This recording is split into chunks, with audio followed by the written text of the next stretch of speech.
Hello and welcome to Conversations with Terryanne. This is an amazing, amazing show because I will be speaking to everybody you want me to speak with. And today I'm starting off with a young woman I have admired for a very long time. She is absolutely gorgeous. She is so busy. It was not easy to get her to come on board, but I'm so, so grateful. Catherine Kamau Karanja, aka Kate Actress, is my guest today. And thank you, Kate. Thank you so much for coming. How are you doing? I'm well, and thank you for having me, Terryanne. I'm so glad. It's funny how, because I admire her a lot. And we are meeting today for the first time. Imagine that. Yet we were at Citizen at around the same time. I know. Were you acting at theatre? No. I was a journalist. So I used to see you a lot during when we were on the You were a journalist? I was. When? A long time ago, I think. I was working in a radio station, though. Okay, where? Yeah, it was called Baraka FM.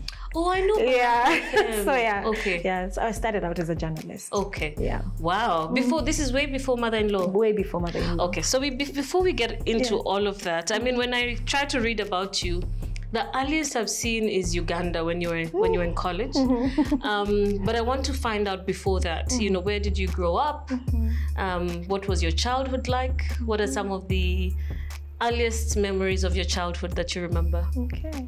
So I grew up in the village. I'm a village girl. Yay! I was born in Nyahururu town. Our village is called Mudegera. So I schooled in the village. My mom was in campus back then. Then she got a job. So I'm a child of a civil servant. So that means you move a lot. Yeah. So from Nyahururu we moved to Muranga. From Muranga we moved to Mombasa. From Mombasa we moved to Embu. From Embu we moved to Nairobi. Wow. So you're Kenyan? I am a Kenyan. Typical Kenyan. You're a Kenyan. Kabisa. Okay. Now that you traveled around the country a lot, that means you also went to schools across.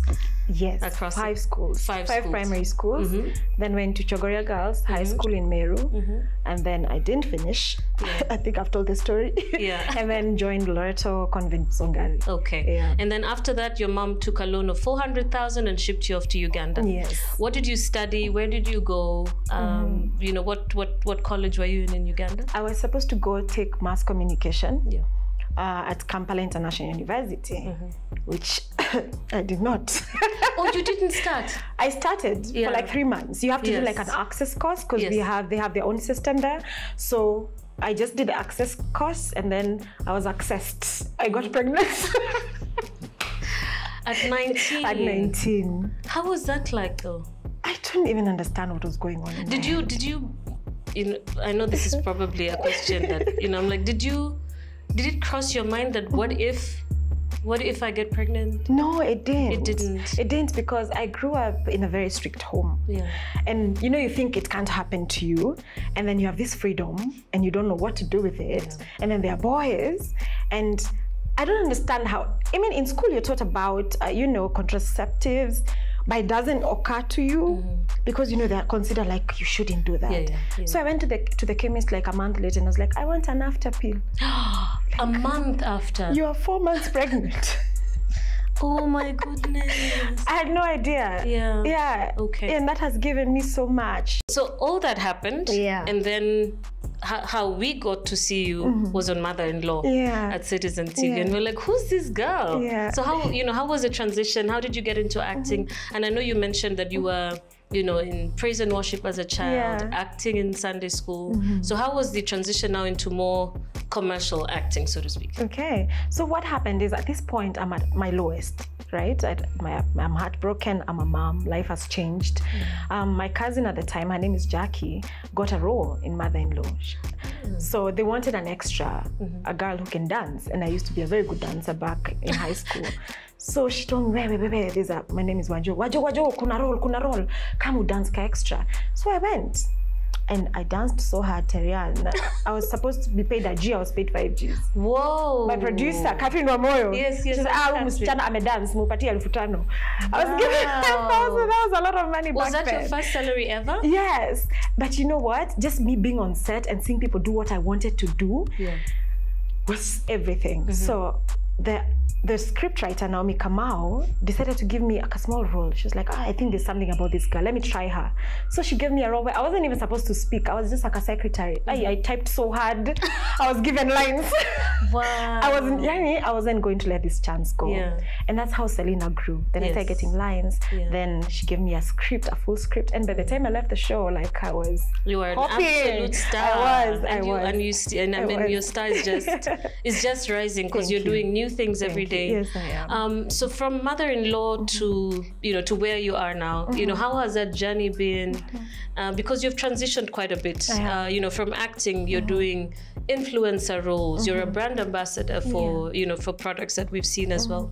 How was how did that happen? Okay, after being on mother-in-law for 7, 8 years, I could feel it's time to grow. It's time, I need a change. Yeah. So I had to leave. And I thought I'm popping, I'm the star now. I mean, after leaving, everyone will want me in their shows. That didn't happen. Oof. I was... Wow. Yes. There was no one hiring me. There were no jobs. People were like, you're too expensive. We can't afford you. Oh, so I was wondering why. Yeah, so I was jobless for 2 years. Yeah. Oh my goodness. Yeah, but thankfully I had already bagged an ambassadorship for a brand that you all know. Yes. And then that happened. Sustained me for the 2 years. Yeah. But it was bad. So I'm from here and then there are no jobs for me. Yeah. So I decided now that people don't want to hire me, I'm going to create my own show, which I did. And it was a very successful show. It's called Suna Journey. Yani, tuna plan kuhepa Kenya. Alafu mtu mzima na akili zake zote anaweka passports kwa the wrong bag. Hiyo ni carelessness inakaaje? Mimi ndio nilijipea kimelemele kwenda kuzima CCTV nikalemewa, si ndio? Hata ningezima hizo CCTV na hiyo kitu ilipuke, bado hatungekuwa na passports zetu hapa. Hiyo ni ujinga inakaaje, Su? Hey, unaita nani mjinga? We remember Sue and Johnny very well. Yeah. Suna Journey. Yeah. So I created that with my colleagues, Abel and Phil. And it was a success, but it was sweat, blood, and tears. We were hawking that show from media house to media house. No one was seeing the dream until one day someone saw it. And from there, we hit the ground running. And then we did Suna Journey. And then after that, we did it for about, 4 years? Then took a break, got pregnant, then came back with my Empress. Then took a break again. So I think I'm still on break. Shot a few films. Yeah, that's where we are now. You've said sweat, blood, and tears, and I think that's something you've faced since you were, pretty young. Yeah, I want this life easier. I want it soft. Why is it so hard? But you're like the brand ambassador for soft life. I am. Amen. Yeah, and I've seen that you also have an interest in empowering young girls. Yes. Almost a bit of activism as well. Yeah, a bit. Tell us a bit about that. Okay. The story of teenage pregnancies is very close to me, having been one. And I realized having such a big platform, I could use it to influence or to make change and to just, talk to these young girls and tell them, please do not get pregnant now. I have walked the journey. Yeah. We have walked the journey. We know it's not easy. You don't have to do it. Talk to me. And I call myself Auntie Kit. You can talk to me anytime. Yeah. And I'm trying to go to schools, go to the counties and talk to the girls and just let them know, like, you can wait. We call it young queens can wait. Yeah. So, oh wow. Yeah. Oh, that's amazing. And I mean, you're right. And I do remember, a conversation that came up on Twitter. Yeah. And I'm just wondering, what did that feel like for you? Because you were judged very harshly. Yeah, I was. What was the message? My message was, let's not make these young girls feel like it's okay to be teen moms at such a young age. Yes, we have amazing single moms who are successful, and it's not about being a single mom. And I was not trying to, demonize, or I have been one. Yeah. I was just trying to pass the message that these young girls are telling me it's okay because they can see us being, like you made things it after are good. Like it's cool. Yeah. But my message was on teen moms, because they're telling me, but Kylie Jenner looks so nice with her little Stormy. I'm like, Kylie Jenner is a billionaire. In dollar terms. In dollar. She's a dollar billionaire. And babies are not accessories. And there's something I keep telling them, mtoto si mandazi, huwezi kunywa saa 10 na chai. That baby is there. When you say, you cannot. Yeah. So that's the message I was trying to pass across. But of course, I was very new to Twitter and I didn't know how to do my, the wording wasn't right. Yeah. So I got the fire, but I learned. Yeah. Okay. No, but the message came across. I mean, we're living in an age where, especially when COVID happened, and we saw all the news around about teenage pregnancies and what was happening around that space. So it was necessary that message gets out. It's not glamorous to be a teen mom. Yeah. If anything, it's one of the most difficult things you can go through. You're not mature enough to raise a child. Mentally, exactly. Even financially. Children are not. Babies are expensive. Tell me though, so what advice do you give to, young girls who are already there? She's 18, she's 17, she's pregnant. So what advice would you give them? I tell them the same thing my mom told me. Now life is not about you. Things have changed. It's like 360. Like things have changed. Now it's about the baby. You have to think about this child. What's the next step? Providing for this child, being there for this child. I try as much as I can to point, most of them towards, psychosocial services. Some of them are traumatized, they're heartbroken. Some of them are rape victims. So I try to get them counseling first. And then we keep talking and trying to help them to, to approach their parents sometimes. Just being there for them. And also just letting them know it's not business as usual now. Life has changed. It could be for the better. It's your choice. Yeah. Okay, wow. Yeah. So I read somewhere that you made your first million at 25. Yeah. Tell me about that. It's after I was on Mother-in-Law, and I remember I got this opportunity to. I do poems. I don't write them. I can recite them very well. So I got an opportunity in when Kibaki was living. When was that? 2012. So I got an opportunity to recite a poem for him to bid him farewell. Yeah. And there was a line that was when I would want to kiss Kibaki. Yeah. And I trended for a whole week because the whole stadium, I was in the middle of Nyayo Stadium. And oh my God, it got so loud. I was trembling. Yeah. Anyway, from that, my brand just went up. And then a few weeks later, I got a call from the brand Hapik, and they were looking for an ambassador. Actually, it was an audition. We were so many of us. And when they saw me, and the whole hullabaloo around what was happening at the time, and of course, I killed the audition. Yeah. And as you usually do. Men, I will take it. I'm learning how to take compliments. Yeah. So I was called in at the board, and they told me, "Oh, so this is what an ambassador does." I had no idea, and blah blah blah. These are your responsibilities. And I remember prior they had Susan Owio, all these greats. So stepping into these shoes, so I was sitting at the board, and they're like, "So okay, these are the duties. So how much do you think you would?" And I was like, "Okay." So I talked to a few friends. They were like, "That's a lot of work. Ambassador should ask for like $1 million, because there's $1 million." I didn't even have a rate card. I was like, if they give me 100K, me, I'm going. But let me just say, like, you were fine with 100K. Let me just say, but let me just say. I said, okay. Then I didn't see any reaction, so I was waiting for them to like, how dare you? Like, okay, so they didn't say anything. So just like, okay. Then they had a conversation. They're like, "Oh, Catherine, we have our standards here, and that would be underpaying you. So we are going to." It was just like this the whole meeting. What? I was just. Oh my goodness. So I got more. Yeah. And from there, Annie, that's where the soft life started. Tell me about that soft life. Oh my God, I couldn't. What did you use the money for? I used to, when we were shooting Mother-in-Law, I used to sit by the road, and there was a Toyota East. And I kept telling God, I want to drive that car. Yeah. I used to get so tired of matatus. I was living in Umoja then. Yeah. And I was like, I don't think I was made for matatus. Yeah. God, please, I'm working hard. I want that one. So the first thing was, of course, going to get a car. Yeah. That's what I did. How much was the car at the time? It wasn't a lot. It was about 700. About 700. Yes. But I didn't get the Toyota. I got the A-class Mercedes. Yo, you're kidding me. That was your first car? Because I was dating somebody with a Mercedes, so he wasn't going to allow me to drive a Toyota. Your first car was a Mercedes A-class? Yeah. Oh. I've never gone back. Levels. German all the way. I love that. Yeah, so with the car, and then the rest of the money, guess what I did? Gave my mom some, spoiled my son, my sister, and then I just blew. Party after party. I partied after party. then it looked wrong, but I'm glad I did. Yeah. I'm glad I did. Yeah, did I make investments? None. Okay. But they kept me, so I kept earning.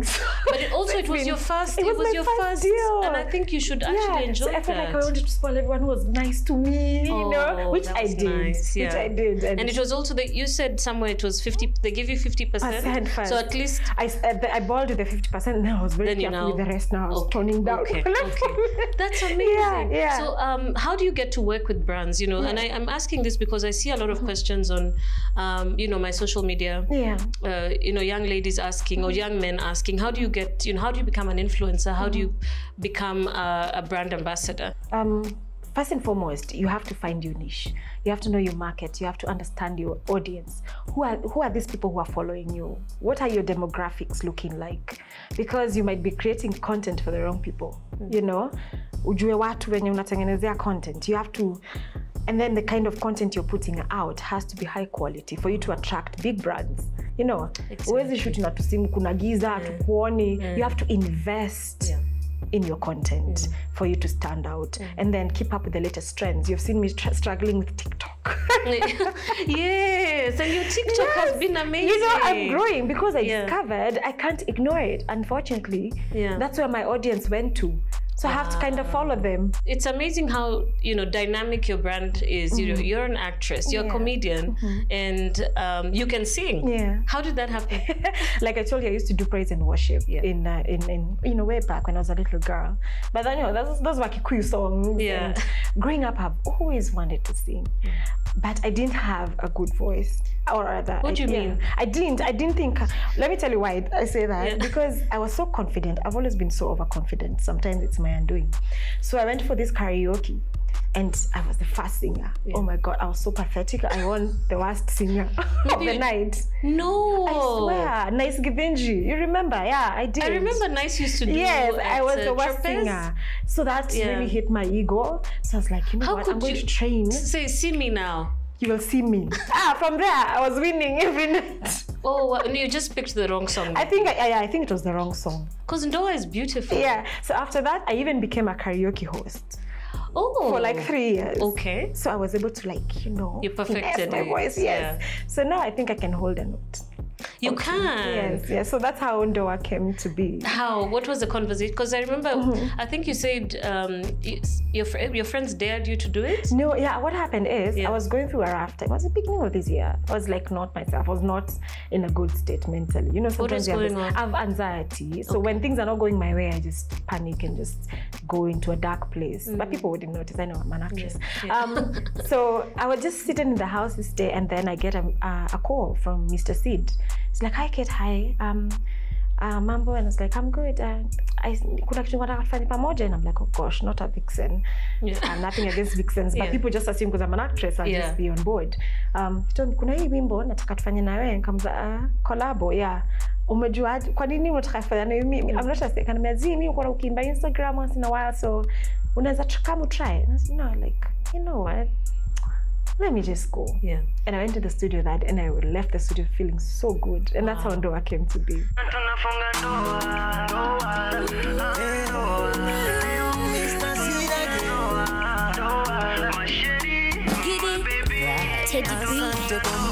What would you say is a thing that keeps you going and takes you to where you want to go? Okay. I realized just being my authentic self. And I won't lie, starting out, I had pressure to be something that I'm not. I felt like now I'm a star. I need to live like a star. And I ended up being broke so many times, trying to be something that I'm not. But I discovered I thrive more when I'm my authentic self. So I try to be as much as I can be me, just be in a good space, just be Catherine, because people can tell, people can smell it, people can see when you're trying to, be something that you're not. So I think that has kept me going. Grounded family, and I have very tough friends. I have a very tough circle that keeps me grounded when I feel like my head is getting big. When you look at the next, couple of years, where are we going to see Kate? Okay, I want to retire at 40. I'm 34 now. So I'm going all out into getting my content, my films, my TV series to Kenyans directly. I feel like, yes, we have avenues to sell our content, but I feel we are not getting our worth. And I know Kenyans are willing to support us. So yeah, so I feel like I'm a billionaire in the making. Oh, I love that. Yes. Billionaire in the making. Yeah. Any advice to those who may be, keen on following on your, your steps, trying to fit into your shoes? What advice would you give them? It's not done until it's done.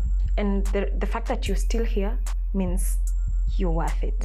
You're worth nothing. I mean, you're breathing, you're alive. There's a purpose for you. Keep going. It might seem like you're not, like it's over, but imagine it's not. Wow. As long as you wake up and you're breathing, it's not over. Okay. And then for the artists, you're only as good as your next performance. Not your last performance. Not your last. Wow. Because when you dwell on past glory, you end up becoming a very bitter person. Oh, I was a TV presenter at Citizen. Oh, I was asked you where no one Those cares. are my lines. No one cares, Terryanne, right? That's true, And also no one absolutely. cares until you're winning. That's true. But win for yourself. Yeah. It feels so much better Yeah. when you look back and see the strides you've made. Yeah, so that's what I would like to I say. love that. So as we wind up, and you said you want to retire at 40. Yeah. When you do retire, what does retirement look like for you? As an actress, I think there's no retirement because I think I'm going to be the Kenya's Betty White. Ooh, Yeah, but as I a love businesswoman, that. I don't want the pressure. I want the money to work for me. For once, I don't want the bag to chase me for once. The real soft life. So yeah, the real soft life. I want to be able to wake up and go to Santorini without, thinking of a saving for 2 years. Yeah, so that's what I mean. Retire, just ease on the pressure. Yeah. Yeah. Oh, I love that. And I love that you're so hardworking. Yet, you're so young, you're so inspiring. So thank you. Thank you so Thank much. you so much for coming on the show. Yeah. I am really looking forward to seeing you doing amazing things. Thank you so much. Flying so much higher than you already are. This has been such an amazing, inspiring conversation with Kate, and I'm so glad that she made time to come and join us today. Remember to stay on this channel. If you haven't subscribed, please do. Next time we'll have some amazing guests, and I'll tell you who they are on my Instagram platform. So please follow. That's at Terryanne Chebet. Remember to follow Kate as well. Yeah. At Kate Actress. Yes, Kate Actress. At Kate Underscore Actress. And on TikTok. Yeah. Specifically. Yes. And on TikTok as well. Yeah. I'm on TikTok, but I barely do anything. It's a lot of work. So so Terryanne Chebet at Kate Actress. Do subscribe, click on the notification button so you do not miss out on the next episode of Conversations with Terryanne. Until next time, God bless.